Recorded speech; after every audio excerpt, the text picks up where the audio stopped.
Hello എല്ലാവർക്കും നമസ്കാരം. പുതിയൊരു വീഡിയോയിലേക്ക് സ്വാഗതം. നമുക്കിന്ന് ഈ വീഡിയോയിലൂടെ classical and neo classical views of human nature എന്താണെന്ന് മനസ്സിലാക്കാം. നമുക്ക് വീഡിയോയിലേക്ക് കടക്കാം. Classical and neo classical views of human nature. The classical and neo classical schools of thought, അതായത് ക്ലാസിക്കൽ സ്കൂൾസ് ഓഫ് തോട്ടും നിയോ ക്ലാസിക്കൽ സ്കൂൾസ് ഓഫ് തോട്ടും, ഈ രണ്ട് സ്കൂൾസ് ഓഫ് തോട്ടിന് ഈ ഫിലോസഫി, എക്കണോമിക്സ്, പൊളിറ്റിക്കൽ സയൻസ് ഇതിലൊക്കെ ഡിഫറൻറ്റ് പെർസ്പെക്റ്റീവ് ആണുള്ളത്. അവരുടെ കാഴ്ചപ്പാടുകൾ വ്യത്യസ്തമാണ്. ഏതിലുള്ള ഹ്യൂമൻ നേച്ചറിലുള്ള, ഓക്കെ, മനുഷ്യന്റെ സ്വഭാവത്തിലുള്ള. അപ്പോൾ ഈ ഹ്യൂമൻ നേച്ചർ പഠിക്കുന്ന ഏതിലൊക്കെയാണ്? Particularly in terms of rationality, അവർ എങ്ങനെയൊക്കെയാണ് യുക്തിപരമായി ചിന്തിക്കുന്നത്, സെൽഫ് ഇൻട്രസ്റ്റ്, അവിടെ സ്വാർത്ഥ താല്പര്യങ്ങൾ, ആൻഡ് സോഷ്യൽ ബിഹേവിയർ, ഒരു സമൂഹത്തിൽ എങ്ങനെ പെരുമാറുന്നു. അപ്പോൾ ഇതിൻ്റെ കാര്യങ്ങളിലാണ് ഇവർ അവരുടെ അഭിപ്രായങ്ങൾ പറയുന്നത്. നമുക്ക് ആദ്യം classical view of human nature നോക്കാം.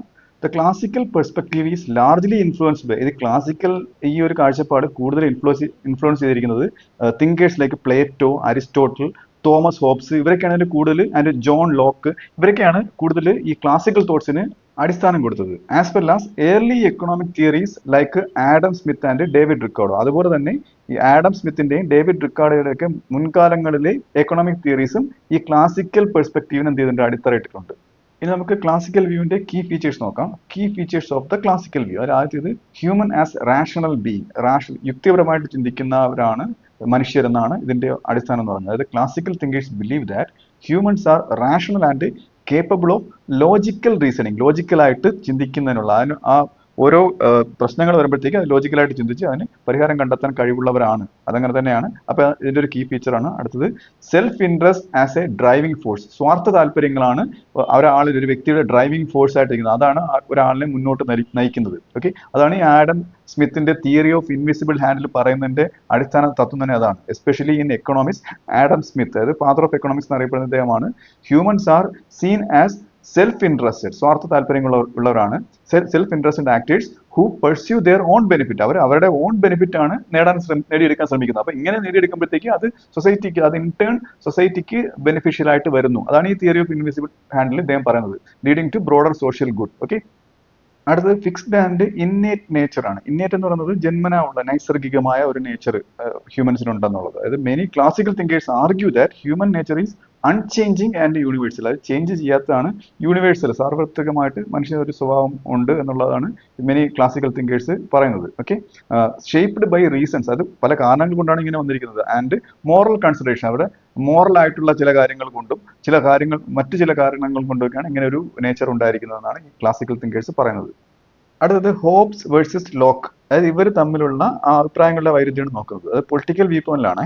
അതായത് തോമസ് ഹോബ്സ് പറയുന്നത് ഹ്യൂമൻസ് ആർ നാച്ചുറലി സെൽഫിഷ്, അതായത് പ്രകൃത്യ ഹ്യൂമൻസ് എന്നത് സെൽഫിഷ് ആണ്. അത് നമ്മൾ ഉള്ളുകൊണ്ട് പരിശോധിച്ച് കഴിഞ്ഞാൽ നമുക്ക് അങ്ങനെ തന്നെയാണ് മനസ്സിലാവുന്നത്, സെൽഫിഷ് ആണ്. And in A constant state of conflict, അതായത് ഒരു constant state of conflict without A strong government, അതായത് ഒരു സ്ട്രോങ് ആയിട്ടുള്ള ഗവൺമെന്റ് ഇവരെ നയിക്കാൻ ഇല്ല എന്നുണ്ടെങ്കിൽ ഒരു കോൺഫ്ലിക്റ്റ്, ഒരു തർക്കം, അങ്ങോട്ടും ഇങ്ങോട്ടും ഒരു പ്രശ്നം ഉണ്ടാകും, അതിലേക്ക് നയിക്കാൻ സാധ്യത ഉണ്ട് മനുഷ്യർ തങ്ങളിൽ. അതാണ് ഇദ്ദേഹത്തിന്റെ അഭിപ്രായം. ഒരു ഹ്യൂമൻസിന്റെ ആ ഒരു നേച്ചറാണ്, ഒരു ബേസിക് നേച്ചറാണ് ഇദ്ദേഹം ഇവിടെ ഉദ്ദേശിച്ചത്. ബ്രാക്കറ്റിൽ ലെവിയാത്തൻ എന്ന് കൊടുത്തിട്ടുണ്ട്. ലെവിയാത്തൻ എന്ന് പറയുന്നത് ബൈബിളിലെ ഒരു മിത്തോളജിക്കൽ ക്രിയേച്ചറാണ്, ഒരു പവർഫുൾ ആയിട്ടുള്ള. അപ്പം ഗവൺമെന്റിനെ സൂചിപ്പിക്കുന്നത് ഒരു പവർഫുൾ ആയിട്ടുള്ള ഒരു അതോറിറ്റി എന്നുള്ള രീതിയിലാണ്. അപ്പൊ മോഡേൺ യൂസേജിൽ വരുമ്പോഴത്തേക്ക് എന്താണ്, മോർ ജനറൽ ആയിട്ടുള്ള, പവർഫുൾ ആയിട്ടുള്ള, ഒരു കൺട്രോൾ ചെയ്യാൻ ഡിഫിക്കൽട്ട് ആയിട്ടുള്ള എന്നുള്ള ഒരു മീനിങ് ആണ് ഒരു മോഡേൺ യൂസേജിൽ വരുമ്പോഴത്തേക്ക്. അടുത്തത് എക്കണോമിക് പെർസ്പെക്റ്റീവ് ആണ് നോക്കുന്നത്. ഇതിലുള്ള ക്ലാസിക്കൽ എക്കണോമിക്സിലെ എക്കണോമിക് ആയിട്ടുള്ള ഒരു കാഴ്ചപ്പാട്. Okay, humans act in rational self interest. നേരത്തെ പറഞ്ഞു കഴിഞ്ഞു ഹ്യൂമൻസ് എങ്ങനെയാണ് ആക്ട് ചെയ്യുന്നത്, സ്വാർത്ഥ താല്പര്യങ്ങൾക്ക് അനുസരിച്ചാണ് അവർ ബിഹേവ് ചെയ്യുന്നത്. എന്തിനു വേണ്ടിയാണ്? To maximise their economic wellbeing, അവരുടെ എക്കണോമിക് ആയിട്ടുള്ള ആ ഒരു വെൽബീയിങ് കൂട്ടുന്നതിന് വേണ്ടിയിട്ട്, അവർക്ക് അവരുടെ ആ ഒരു ക്ഷേമം ഉറപ്പുവരുത്തുന്നതിന് വേണ്ടിയിട്ട് അവർ സെൽഫ് ഇൻട്രസ്റ്റ് ആയിട്ട്, സ്വാർത്ഥ താല്പര്യത്തോടെ അവർ ബിഹേവ് ചെയ്യും. അപ്പം ലേസസ് ഫെയർ ക്യാപിറ്റലിസം എന്നൊരു സാധനമുണ്ട്. ലേസസ് എന്ന് വെച്ചാൽ ലെറ്റ് ദ ഇൻഡിവിജ്വൽ ഫ്രീ, അവരെ ഡിസിഷൻ എടുക്കാൻ അനുവദിക്കുക, അവരെ കൺട്രോൾ ചെയ്യാണ്ടിരിക്കുക, അതാണ് ലേസസ് ഫെയറിൽ വരുന്നത്. അപ്പം ഇങ്ങനെ ഒരു capitalism is best system since individuals pursuing their interest contribute to societal prosperity, അതായത് ഇൻഡിവിജ്വൽസ് സോഷ്യൽ പ്രോസ്പെരിറ്റിക്ക്, സമൂഹത്തിന് ഒരു സമൃദ്ധി ഉണ്ടാകുന്നതിന് വേണ്ടിയിട്ട് കോൺട്രിബ്യൂട്ട് ചെയ്യുകയാണ് അവർ ഈ ലേസസ് ഫെയറിൽ വിട്ട് കഴിഞ്ഞാൽ. ഓക്കെ, അപ്പോൾ അവരുടെ ഇൻട്രസ്റ്റ്, അവരുടെ താല്പര്യങ്ങൾ അവർ പിന്തുടർന്ന്, അതായത് അവർ പെർസ്യൂ ചെയ്യുമ്പോഴത്തേക്ക്, അവർ നേടാൻ ശ്രമിക്കുമ്പോഴത്തേക്ക് അവർ സൊസൈറ്റിക്ക് ഒരു സമൃദ്ധി ഉണ്ടാകുന്ന രീതിയിൽ പോകുന്നു. അതുകൊണ്ട് ലേസസ് ഫെയർ ക്യാപിറ്റലിസം നല്ലതാണെന്നാണ് ഈ എക്കണോമിക് ആയിട്ടുള്ള ഒരു കാഴ്ചപ്പാട് ക്ലാസിക്കൽ എക്കണോമിക്സിന്റെ. ഇനി നമുക്ക് നിയോ classical view of human nature നോക്കാം. The neoclassical perspective emerged in the late 19th and early 20th centuries. 19ാം നൂറ്റാണ്ടിന്റെ അവസാനത്തിലും 20ാം നൂറ്റാണ്ടിന്റെ ആരംഭത്തിലുമാണ് ഈ neo classical view of human nature ഉയർന്നു വരുന്നത്. അതായത് അതിനും കാരണക്കാരായ ചില എക്കണോമിസ്റ്റുകളുണ്ട്. With economist like William Stanley Jevons, Alfred Marshall and John Hicks. ഇവരൊക്കെയാണ് ഈ നിയോ ക്ലാസിക്കൽ തോട്ട്സിന് അടിസ്ഥാനം ഇട്ടത്. റിഫൈനിങ് ക്ലാസിക്കൽ ഐഡിയാസ്, അതായത് ഈ ക്ലാസിക്കൽ ഐഡിയാസ് റിഫൈൻ ചെയ്തുകൊണ്ട് അതിനെ തിരുത്തിക്കൊണ്ടൊക്കെയാണ് ഇവർ ഇതിന് അടിസ്ഥാനം കൊടുക്കുന്നത്. ഇനി നമുക്ക് നിയോ ക്ലാസിക്കൽ വ്യൂവിന്റെ കീ ഫീച്ചേഴ്സ് നോക്കാം. അതിൽ ആദ്യത്തേത് humans are rational decision makers. അതായത് റാഷണൽ ആയിട്ട് യുക്തിപരമായിട്ട് തീരുമാനങ്ങൾ എടുക്കുന്നവരാണ് മനുഷ്യർ എന്നാണ് ഇവർ ഇതിന്റെ ഒന്നാമത്തെ ഫീച്ചർ എന്ന് പറയുന്നത്. Neo classical economics formalizes the idea that, ഇവർ മുന്നോട്ട് വയ്ക്കുന്ന ഐഡിയ ഇതാണ്, individuals make decision based on utility maximization. അത് ഇവരുടെ ഒരു ഐഡിയ, ഒരു മുന്നോട്ട് വയ്ക്കുന്ന ഒരു ആശയമാണ്. യൂട്ടിലിറ്റി മാക്സിമൈസ് ചെയ്യാൻ നോക്കുക, അതായത് ഉപയുക്തത. ഒരു സാധനം മേടിക്കുമ്പോൾ കുറച്ച് പൈസ കൊടുത്ത് കൂടുതൽ സാറ്റിസ്ഫാക്ഷൻ കിട്ടുന്ന നമ്മൾ മനുഷ്യന്റെ ഹ്യൂമൻ നേച്ചറാണത്. പൈസ കുറച്ച് കൊടുത്തിട്ട് കൂടുതൽ ടേസ്റ്റ് ആയാലും അതിന് കിട്ടുന്ന ഉപയോഗമായാലും കൂടുതൽ കിട്ടാൻ നോക്കുക. അതായത് ആ ഒരു യൂട്ടിലിറ്റി മാക്സിമൈസ് ചെയ്യാൻ നോക്കുക. അതാണ് ഇവരുടെ ഒന്നാമത്തെ ഐഡിയ എന്ന് പറയുന്നത്. അടുത്തത് മാർജിനൽ തിങ്കിങ് ആണ്. എക്സ്ട്രാ, മാർജിനൽ എന്ന വേർഡ് മീനിങ്ങിന് അർത്ഥം അധികമായിട്ട് കിട്ടുന്ന ഒന്ന്. ഓക്കെ, അതായത് instead of looking at broad self interest, അതായത് ബ്രോഡ് ആയിട്ടുള്ള ഒരു സ്വാർത്ഥ താല്പര്യത്തിൽ അതിലേക്ക് ഇവര് കൂടുതൽ നോക്കാതെ ഇതിലേക്കാണ് ഇവർ ഫോക്കസ് ചെയ്യുന്നത്. നിയോ classical theory focus on marginal utility, extra utility. അവർക്ക് ഒരു സാധനം, ഇപ്പോൾ ഒരു ബിരിയാണി കഴിച്ചു, പിന്നെ വീണ്ടും ഒരു എക്സ്ട്രാ ബിരിയാണി പിറ്റേ ദിവസം കഴിക്കുമ്പോഴത്തേക്ക് കിട്ടുന്ന ഒരു അഡീഷണൽ യൂട്ടിലിറ്റി, അതിലാണ് ഫോക്കസ് ചെയ്യുന്നതാണ് ഈ നിയോ ക്ലാസിക്കൽസ് പറയുന്നത്.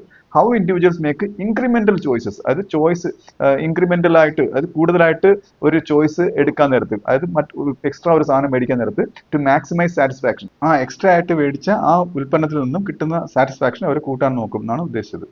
അടുത്ത് പറയുന്നത് ഫ്ലെക്സിബിൾ ആൻഡ് അഡാപ്റ്റീവ് നേച്ചറാണ്. ഫ്ലെക്സിബിൾ ആയിട്ടുള്ള, അതായത് ഏതും ഉൾക്കൊള്ളാൻ സന്നദ്ധരായിട്ടുള്ള, ഏത് സാഹചര്യത്തിലും പൊരുത്തപ്പെടാനുള്ള ഒരു നേച്ചർ. അതായത് unlike classical theory, neo classical thinkers suggest that, അതായത് ക്ലാസിക്കൽ തിയറി പറയുന്ന പോലെ അല്ലാതെ ഇവർ പറയുന്നത് ഇതാണ്, human behaviour is more context dependent. അതായത് മനുഷ്യന്റെ സ്വഭാവം എന്ന് വെച്ചാൽ സന്ദർഭത്തിനെ ആശ്രയിച്ചിരിക്കുന്നതാണ്. ആൻഡ് ഇൻഫ്ലുവൻസ്ഡ് ബൈ ഇൻസെന്റീവ്സ്, അവർക്ക് കൂടുതൽ ഇൻസെന്റീവ്സ്, കൂടുതൽ പ്രചോദനം അല്ലെന്നുണ്ടെങ്കിൽ കൂടുതൽ പ്രയോജനങ്ങൾ കിട്ടിക്കഴിഞ്ഞാൽ അവർക്ക് എന്ത് ചെയ്യും, അതിനനുസരിച്ച് അവർ സ്വാധീനം ചെലുത്തുന്നവരാണ് ഹ്യൂമൻ നേച്ചർ എന്നാണ് ഇവർ പറയുന്നത്. ഓക്കെ, അടുത്ത മാർക്കറ്റ് ഇക്വിലിബ്രിയത്തിന്റെ കാര്യം പറയുന്നതാണ്, individuals interacting in markets through rational choice. ഒരു മാർക്കറ്റ് ചെന്ന് കഴിഞ്ഞാൽ അവർ റാഷണൽ, യുക്തിപരമായിട്ടാണ് അവർ ചോയ്സുകൾ എടുക്കുന്നത്. വില കുറച്ച് കൂടുതൽ ക്വാളിറ്റിയുള്ള സാധനങ്ങൾ, അങ്ങനെയുള്ള യുക്തിപരമായിട്ടുള്ള തീരുമാനങ്ങൾ ഇവരെടുക്കുന്നതെന്ന് പറയുന്നു. Lead to an efficient allocation of resources. ഇങ്ങനെ വരുമ്പോഴത്തേക്ക് വിഭവങ്ങളുടെ എഫിഷ്യന്റ് ആയിട്ടുള്ള അലോക്കേഷൻ, റിസോഴ്സ് അലോക്കേഷൻ സാധ്യമാകുന്നു. അതായത് വിൽക്കാൻ വെക്കുന്നവർ എന്ത് ചെയ്യും, ഇവർ യുക്തിപരമായിട്ട് തീരുമാനം എടുക്കുന്നുണ്ട്, അതിനനുസരിച്ചുള്ള നല്ല സാധനങ്ങൾ വില കുറച്ച് കൊടുക്കാൻ ശ്രമിക്കും. അപ്പോഴത്തേക്ക് നല്ലൊരു അലോക്കേഷൻ, എഫിഷ്യന്റ് ആയിട്ടുള്ള ഒരു അലോക്കേഷൻ ഓഫ് റിസോഴ്സസ് സാധ്യമാകും. അടുത്തത് നിയോ ക്ലാസിക്കൽ എക്കണോമിക്സിന്റെ എക്കണോമിക് ആയിട്ടുള്ള ആ ഒരു കാഴ്ചപ്പാടാണ് നോക്കാൻ പോകുന്നത്. Economic perspective in neo classical economics. അതിൽ ആദ്യത്തേത് humans are rational utility maximisation. ഞാൻ നേരത്തെ പറഞ്ഞ പോലെ റാഷണൽ ആയിട്ട്, യുക്തിപരമായിട്ട് ചിന്തിച്ചിട്ട് യൂട്ടിലിറ്റി മാക്സിമൈസ് ചെയ്യാൻ നോക്കുന്നവരാണ്. Who respond to price signals and incentives. Price സിഗ്നൽസിനെയും ഇൻസെന്റീവ്സിനെയും അതിനനുസരിച്ച് അവർ റെസ്പോണ്ട് ചെയ്യുന്നു. പ്രൈസ് സിഗ്നൽസ്, വില കൂടാൻ പോകണോ കുറയാൻ പോകണോ എന്നതിനനുസരിച്ച് അവരെന്ത് ചെയ്യും, സാധനങ്ങളുടെ മേടിക്കുന്ന ആ ഒരു തീരുമാനത്തിൽ മാറ്റം വരുത്തുന്നവരാണ്. ഇൻസെന്റീവ്സ്, കിട്ടുന്ന ആ ഒരു മറ്റെന്തെങ്കിലും പ്രയോജനങ്ങളോ അല്ലെങ്കിൽ ബെനിഫിറ്റുകളൊക്കെ അവർക്ക് അവരുടെ തീരുമാനത്തിൽ മാറ്റം വരുത്തുന്ന കാര്യങ്ങളാണ്. അടുത്ത markets reach equilibrium through interaction of supply and demand. Market ഇക്വിലിബ്രിയത്തിൽ എത്തുന്നത് സപ്ലൈയുടെയും ഡിമാൻഡിന്റെയും ഇന്റർസെക്ഷൻ അനുസരിച്ചാണ്. ഓക്കെ, അപ്പം ഇതിനനുസരിച്ച് ആ ഒരു ഇക്വിലിബ്രിയം എന്ന് വെച്ചാൽ എക്സസ് ഡിമാൻഡോ എക്സസ് സപ്ലൈയോ ഇല്ലാത്തൊരവസ്ഥ, മാർക്കറ്റ് ക്ലിയർ ആവുന്ന ഒരു അവസ്ഥ. ഓക്കെ, അപ്പൊ ഇങ്ങനൊരു ഈ സിറ്റുവേഷനിൽ എത്തുന്നത് ഡിമാൻഡ് സപ്ലൈ ഇതിന്റെ ഇന്റർസെക്ഷനിലൂടെയാണ്. അപ്പൊ ഇതൊക്കെ എക്കണോമിക് പെർസ്പെക്റ്റീവിലാണ് നിയോ ക്ലാസിക്കലിന്റെ. ഓക്കെ, അടുത്ത നമുക്ക് ഇതിന്റെ കമ്പാരിസൺ നോക്കാം. Comparison of classical and neo classical views. ഇനി നമുക്കിത് കമ്പയർ ചെയ്തിട്ട് നമുക്കൊന്ന് നോക്കാം. അത് ഫീച്ചേഴ്സ്, ക്ലാസിക്കൽ വ്യൂ, നിയോ ക്ലാസിക്കൽ വ്യൂ, ഇങ്ങനെയാണ് ഞാൻ കൊടുത്തിരിക്കുന്നത്. അതിൽ ഫീച്ചേഴ്സിന്റെ കാര്യത്തിൽ വരുന്നത് ഹ്യൂമൻ റാഷണാലിറ്റിയുടെ കാര്യത്തിൽ വരുമ്പോഴത്തേക്ക് ക്ലാസിക്കൽ വ്യൂയിൽ എങ്ങനെയാണ്, റാഷണൽ ആണ്. അവർ ഹ്യൂമൻസ് റാഷണൽ ആയിട്ടാണ് ചിന്തിക്കുന്നത്, ബട്ട് അതിന് സ്വാധീനമുണ്ട്. എന്തിനാണ്, influenced by broader moral social റൂൾസിലൊക്കെ സ്വാധീനം ഉണ്ട്. ഓക്കെ, അടുത്തത് നിയോ ക്ലാസിക്കൽ വ്യൂ ആണെന്നുണ്ടെങ്കിൽ റാഷണൽ ആണ്, but more focused on individual utility. ഞാൻ നേരത്തെ പറഞ്ഞ പോലെ ഇൻഡിവിജ്വൽ യൂട്ടിലിറ്റിയാണ് കൂടുതൽ ഫോക്കസ് ചെയ്യുന്നത്. സ്വാർത്ഥ താല്പര്യം ആണെന്നുണ്ടെങ്കിലോ സെൽഫ് ഇൻട്രസ്റ്റിന്റെ കാര്യത്തിൽ drives economic and social progress. അത് എന്തിലേക്ക് നയിക്കുന്നു, ഈ സ്വാർത്ഥ താല്പര്യം എക്കണോമിക് പ്രോഗ്രസ്സിലേക്ക് നയിക്കുന്നു, സോഷ്യൽ ആയിട്ടുള്ള പ്രോഗ്രസ്സിലേക്ക് നയിക്കുന്നു. നിയോ ക്ലാസിക്കൽ വ്യൂവിലാണെന്നുണ്ടെങ്കിൽ സെൽഫ് ഇൻട്രസ്റ്റ് എന്തിലേക്ക് നയിക്കുന്നു? Utility maximisation is key.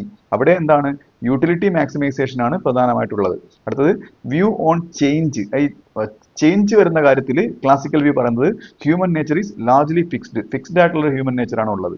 ഇവിടെയാണെന്നുണ്ടെങ്കിൽ new classical വ്യൂവിൽ ഹ്യൂമൻ ബിഹേവിയർ ഈസ് അഡാപ്റ്റീവ് ആണ്. അതായത് എന്തിനോടും പൊരുത്തപ്പെട്ട് പോകുന്ന രീതിയിലുള്ള ആൻഡ് റെസ്പോൺസ് ടു ഇൻസെന്റീവ്സ്, അതായത് എന്തെങ്കിലും പ്രചോദനങ്ങൾ ഉണ്ടായിക്കഴിഞ്ഞാൽ അതിനോട് റെസ്പോണ്ട് ചെയ്യുന്നതാണ് ഹ്യൂമൻ നേച്ചർ എന്ന് പറയുന്നത്. അത് മാറ്റം ഉള്ളതാണ് എന്നുള്ളത്. അടുത്തത് എക്കണോമിക് അപ്രോച്ച് എങ്ങനെയാണ്? ക്ലാസിക്കൽ വ്യൂവിന്റെ economic approach focus on long term production and labour value. Long term ആയിട്ടുള്ള പ്രൊഡക്ഷനിലും ലേബർ വാല്യൂവിലുമാണ് ഇത് എന്ത് ചെയ്യുന്നത്? ഫോക്കസ് ചെയ്യുന്നത്. അതായത് ആഡംസ്, റിക്കാർഡോയൊക്കെയാണ് ഇതിന്റെ അടിസ്ഥാനമായിട്ടുള്ള കാര്യങ്ങൾ പറയുന്നത്. നിയോ ക്ലാസിക്കൽ വ്യൂവിന്റെ എക്കണോമിക് അപ്രോച്ച് എന്താണ്? ഫോക്കസ് ഓൺ ഇൻഡിവിജ്വൽ ചോയ്സ് ആണ് ആൻഡ് മാർജിനൽ യൂട്ടിലിറ്റിയിലാണ്. ഇത് രണ്ട് കാര്യങ്ങളാണ് ഈ നിയോ ക്ലാസിക്കൽ വ്യൂവിന്റെ എക്കണോമിക് അപ്രോച്ച് വരുന്നത്. അത് ജെവോൺസ്, മാർഷൽ ഇവരൊക്കെയാണ് ഇതിന്റെ അടിസ്ഥാനം കൊടുത്തിരിക്കുന്നത്. ചുരുക്കി പറഞ്ഞു കഴിഞ്ഞാൽ both classical and neo classical views, ഈ രണ്ട് വ്യൂസും എംഫസൈസ് ചെയ്യുന്ന ഇതിലാണ് റാഷണാലിറ്റി ആൻഡ് സെൽഫ് ഇൻട്രസ്റ്റ്. യുക്തിയുടെ കാര്യത്തിലും സ്വാർത്ഥ താല്പര്യത്തിന്റെ കാര്യത്തിലും ആണ് ഈ രണ്ട് വിഭാഗങ്ങളും കൂടുതൽ ഫോക്കസ് ചെയ്യുന്നത്. But classical thinkers see human nature as fixed. Classical thinkers human nature fixed ആയിട്ടാണ് കാണുന്നത് and focus on broad societal structures. അതായത് ബ്രോഡ് ആയിട്ടുള്ള സൊസൈറ്റൽ സ്ട്രക്ചേഴ്സിൽ ഇവർ ഫോക്കസ് ചെയ്യുന്നുണ്ട്. വൈൽ നിയോ ക്ലാസിക്കൽ ആണെന്നുണ്ടെങ്കിലോ thinkers emphasize individual decision making. അതായത് വ്യക്തികളുടെ തീരുമാനങ്ങൾ എടുക്കുന്ന കാര്യത്തിൽ അഡാപ്റ്റേഷൻ, അത് പൊരുത്തപ്പെട്ടു പോകുന്ന കാര്യത്തിൽ and marginal changes in behaviour, അതായത് ബിഹേവിയറിൽ ഉണ്ടാകുന്ന മാർജിനൽ ചേഞ്ചസ്, ഇതിലൊക്കെയാണ് നിയോ ക്ലാസിക്കൽ തിങ്കേഴ്സ് കൂടുതൽ ശ്രദ്ധ കേന്ദ്രീകരിക്കുന്നത്. അപ്പോൾ ഈ വീഡിയോ നിങ്ങൾക്ക് മനസ്സിലായെന്ന് വിശ്വസിക്കുന്നു. അടുത്ത വീഡിയോയുടെ മറ്റൊരു വിഷയമായി വീണ്ടും കാണാം.